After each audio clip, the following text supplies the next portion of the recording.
नि सा गा पनि पनि धा पा पद पद गा नि ध सा नि सा गा पनि पनि धा पा पद पद गा नि ध सा ही गाथा अस्तित्वाची शौर्याची पराक्रमाची ही गाथा अस्तित्वाची शौर्याची पराक्रमाची या मातीमधल्या कणाकणातील मौल्यवान रत्नांची या मातीमधल्या कणाकणातील मौल्यवान रत्नांची कर्तृत्व इथे गगनाला भिडे परिमोल जाणून घेऊ व्यक्तिविशेष नमस्कार, मी RJ Priya. Radio MPSC Guru spreading the knowledge powered by Spectrum अकॅडमीमध्ये तुम्हा सगळ्यांचं मनापासून स्वागत करते. विद्यार्थी मित्र मैत्रिणींनो, सामान्य ते असामान्य, साधारण ते अनन्यसाधारण असं आपल्या जीवनाचा प्रवास करणाऱ्या आणि आपल्या कार्याच्या भरीव योगदानाने नवनवीन पैलू स्थापन करणाऱ्या अद्वितीय व्यक्तिमत्वाची गोष्ट म्हणजेच आपलं व्यक्तिविशेष हे सत्र. चला ऐकूया अशाच एका असामान्य व्यक्तिमत्वाची जीवनगाथा आपल्या व्यक्तिविशेष या सत्रात. मित्रांनो, आज आपण व्यक्तिविशेष या सत्रात महाराष्ट्र राज्याचे माजी मुख्यमंत्री ज्यांनी महाराष्ट्राच्या जडणघडणीत महत्त्वाचं योगदान दिलं आहे, प्रामुख्याने महाराष्ट्रातील सिंचनाच्या बाबतीत त्यांचं नाव विशेष करून घेतलं जातं. विकासाचं व्हिजन आणि शिस्तप्रिय वर्तन यासाठी राजकीय नेत्यांमध्ये महाराष्ट्राचे माजी मुख्यमंत्री आणि केंद्रीय मंत्री शंकरराव चव्हाण यांचा उल्लेख नेहमी केला जातो. शंकरराव चव्हाण हे 50 वर्ष राजकारणात होते आणि सगळ्यात महत्त्वाचं म्हणजे या 50 वर्षात ते कोणत्या ना कोणत्या उच्च पदावर होते. यामध्ये त्यांनी महाराष्ट्राचे मुख्यमंत्री, पाटबंधारे मंत्री, केंद्रात गृहमंत्री, पाटबंधारे मंत्री अशी विविध खात्यांची मंत्रिपदं भूषवली होती. त्यांच्या या प्रदीर्घ राजकीय प्रवासात त्यांनी विकासाचं व्हिजन ठेवलं. आज महाराष्ट्रात जलसिंचन प्रकल्प उभा राहिला आहे तो केवळ शंकरराव चव्हाण यांच्यामुळेच. जलसिंचनाच्या प्रकल्पांनी महाराष्ट्र सुजलाम सुफलाम करण्याचं सगळं श्रेय शंकरराव चव्हाणांना जातं. आणि सगळ्यात महत्त्वाचं म्हणजे महाराष्ट्राचे मुख्यमंत्री असताना शंकररावांनी राज्यातील प्रत्येक विभागासाठी एक कृषी विद्यापीठ स्थापन केलं. 1972 मध्ये त्यांनी कृषी उद्योग महामंडळाची स्थापना देखील केली होती. डॉक्टर शंकरराव भाऊराव चव्हाण हे महाराष्ट्राचे 4थे मुख्यमंत्री आणि भारत सरकारचे केंद्रीय मंत्री होते. त्यांचा शेतकरी कुटुंबात औरंगाबाद जिल्ह्यातील पैठण या ठिकाणी 14 जुलै 1920 रोजी झाला. त्यांनी उस्मानिया विद्यापीठातून BA आणि LLBचे शिक्षण पूर्ण केलं आणि 1945 साली वकिलीची सनद मिळवली. पण रामानंद तीर्थ यांच्या सल्ल्याने ते हैदराबाद मुक्तीसंग्रामात सहभागी झाले. पुसद तालुक्यातील उमरखेड हे गाव त्यांच्या कार्याचं केंद्र होतं. 13 सप्टेंबर 1948 रोजी हैदराबाद संस्थान भारतात सामील झाले आणि शंकररावांच्या कर्तृत्वाचे एक पर्व पूर्ण झाले. 1948 ते 1949 मध्ये नांदेड जिल्हा काँग्रेसचे ते सरचिटणीस झाले. 1952च्या निवडणुकीत पराभव होऊन देखील ते खचले नाहीत. त्यांनी नांदेड नगरपालिकेत सहकारी क्षेत्रात व कामगार वर्गात कार्य केले.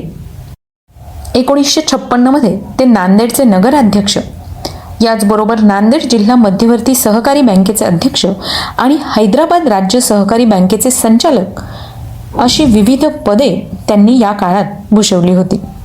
1956 मध्ये मराठवाडा विभाग महाराष्ट्रात समाविष्ट झाला. त्यावेळी शंकररावांना मंत्रिमंडळात उपमंत्रीपद मिळाले. 1960 मध्ये पाटबंधारे व वीज खात्याचे मंत्री झाले आणि नंतर 1972 पासून फेब्रुवारी 1975 पर्यंत ते कृषी मंत्री होते. 21 फेब्रुवारी 1975 रोजी ते महाराष्ट्राचे 4थे मुख्यमंत्री झाले. शंकरराव चव्हाणांनी त्यांच्या या राजकीय प्रवासात बरीचशी समाज उपयोगी कामे केली. त्यांचा आढावा घेऊया आपल्या या सत्रामध्ये. ज्यावेळी शंकरराव चव्हाण पाटबंधारे मंत्री या पदावर होते त्यावेळी त्यांनी भरीव कामगिरी केली.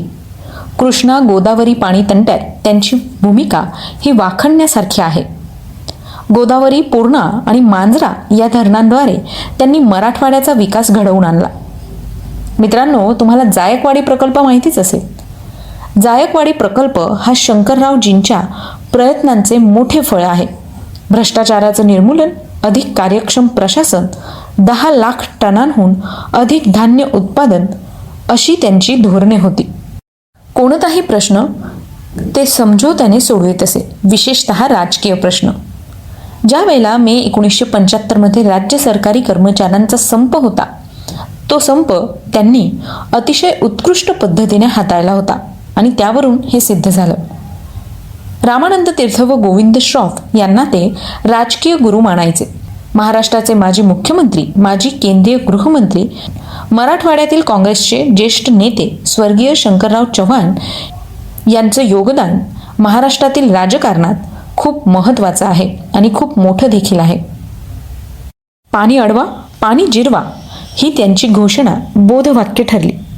निजामाच्या राजवटीत त्या सत्तेविरुद्ध लढा दिलेल्या त्यावेळच्या बिनीच्या नेत्यांमध्ये स्वामी रामानंद तीर्थ, PV नरसिंहराव, गोविंदभाई श्रॉफ, अनंतराव भालेराव, गोपाळराव एकबोटे, दिगंबरराव बिंदू यांच्या बरोबरीने शंकरराव चव्हाण यांचाही मोठा वाटा होता. सचोटी, टापटीप, शिस्त आणि घेतलेल्या कामात पूर्ण झोकून देऊन काम करणे हे शंकरराव चव्हाणांचे विशेष गुण होते. महाराष्ट्राच्या सचिवालयाचे मंत्रालय असे नामकरण शंकरराव यांनीच केले. त्यापूर्वी मंत्रालयात जत्रेसारखी माणसं फिरायची.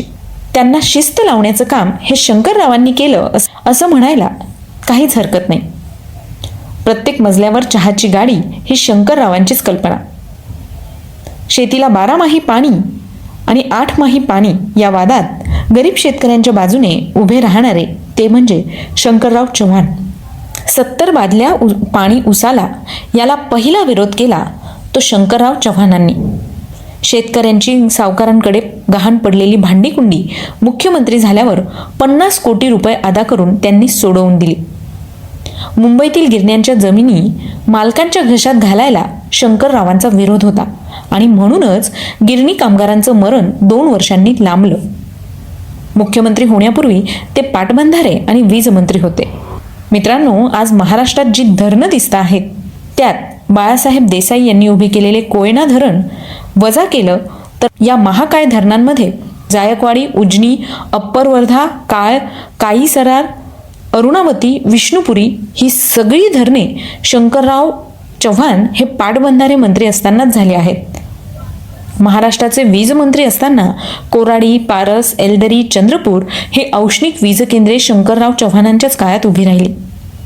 महाराष्ट्राच्या आजच्या विकासात वसंतराव नाईक आणि शंकरराव चव्हाण यांचं फार मोठं योगदान आहे. शंकरराव चव्हाण यांनी 50 वर्ष राजकारणात घालवली, पण ना सत्ता त्यांच्या अंगाला चिकटली ना सत्तेच्या मोहात ते अडकले. त्यामुळे मंत्री, मुख्यमंत्री, केंद्रीय गृहमंत्री, संरक्षण मंत्री, परराष्ट्र मंत्री, अर्थमंत्री अशा सर्व महत्त्वाच्या जागांवर त्यांनी काम केले. मित्रांनो, आज आपण जायकवाडी जो प्रकल्प बघतोय हा प्रकल्प शंकररावांचा ड्रीम प्रोजेक्ट होता आणि या प्रोजेक्टला विरोधही होता, पण हा विरोध शंकररावांनी प्रबोधनाने नष्ट केला आणि अखेर हा प्रकल्प पूर्ण झाला. 18 ऑक्टोबर 1965 रोजी जायकवाडी प्रकल्पाचे लोकार्पण तत्कालीन पंतप्रधान लाल बहादूर शास्त्री यांच्या हस्ते करण्यात आलं. 2909 दशलक्ष घनमीटर पाणी साठवण्याची क्षमता असलेल्या या जलसिंचन प्रकल्पामुळे संभाजीनगर, जालना, परभणी, बीड, नांदेड, नगर या जिल्ह्यातील 2,78,000 हेक्टर जमीन ओलिताखाली आली. जलसिंचनाच्या प्रकल्पांनी महाराष्ट्राला सुजलाम सुफलाम केलं आहे. या प्रकल्पाच्या उभारणीनंतर शंकररावांनी या प्रकल्पाच्या वितरण व्यवस्थेतही कठोरपणे सुसूत्रता आणली. महाराष्ट्राचे मुख्यमंत्री असताना शंकररावांनी राज्यातील प्रत्येक विभागासाठी एक कृषी विद्यापीठ स्थापन केले. 1972 मध्ये त्यांनी कृषी उद्योग महामंडळाची स्थापना देखील केली. त्यांनी केलेल्या जलसंपदा आणि जलसंधारणाच्या कार्याची माहिती आणि महत्त्व लोकांपर्यंत नेण्यासाठी त्यांच्या नावाचा जलभूषण पुरस्कार राज्य शासनातर्फे दिला जातो. जलसंपदा, जलसंधारण आणि पाणी पुरवठ्याच्या क्षेत्रात विशेष कार्य करणाऱ्या लोकांना गौरव देऊन या पुरस्काराने गौरवण्यात येतं. महाराष्ट्रातील जलक्रांतीचे जनक म्हणजेच शंकरराव चव्हाण. तर मित्रांनो, आज शंकरराव चव्हाण यांचा जन्मदिवस आहे. त्याच निमित्ताने आपण त्यांच्या राजकीय प्रवासाविषयीची आणि त्यांच्या कामगिरीविषयीची माहिती आज व्यक्तिविशेष या सत्रात करून घेतली. तुम्हाला ही माहिती कशी वाटली ते आम्हाला नक्की कळवा. त्यासाठीचा आमचा व्हॉट्सअप क्रमांक आहे 8698 म्हणजेच 8698869880. सोबतच तुम्ही आमचं व्यक्तिविशेष हे सत्र आमच्या स्पॉटीफाय म्युझिक ॲप, अँकर FM, रेडिओ पब्लिक आणि गुगल पॉडकास्टवर देखील रेडिओ MPSC गुरु पॉडकास्ट ऐकू शकता.